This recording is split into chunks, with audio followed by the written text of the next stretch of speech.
സാബിഖൂ ഇലാ മഗ്ഫിറത്തിൻ മിർ റബ്ബിക്കും വജന്നഹ, സ്വർഗത്തിലേക്കും നിങ്ങളുടെ രക്ഷിതാവിങ്കലിൽ നിന്നുള്ള പാപമോചനത്തിലേക്കും നിങ്ങൾ മുൻകടന്നു വരണം, മത്സരിച്ചു വരണം എന്ന് ഖുർആൻ പറഞ്ഞല്ലോ.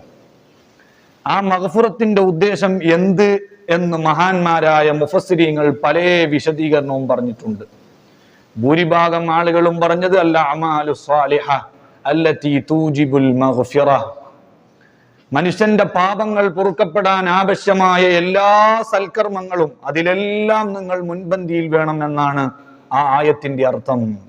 എന്നാൽ ഇമാം ഖുർത്തുബി റളിയല്ലാഹു അൻഹു അക്കൂട്ടത്തിൽ പറഞ്ഞ ഒരു വിശദീകരണം, മഗ്ഫിറത്ത് എന്ന് പറഞ്ഞാൽ അസ്സഫുൽ അവ്വൽ, ഒന്നാം സഫ. നിങ്ങൾ മഗ്ഫിറത്തിലേക്ക് മുൻകടന്നു വരണം എന്ന് പറഞ്ഞതിന്റെ അർത്ഥം ജമാഅത്തായി നിസ്കരിക്കുമ്പോൾ നിങ്ങൾ ഒന്നാം സഫിലേക്ക് കയറി വരണം, മുന്നേറി വരണം, നിങ്ങൾ പിന്നിലായി പോകാൻ പാടില്ല.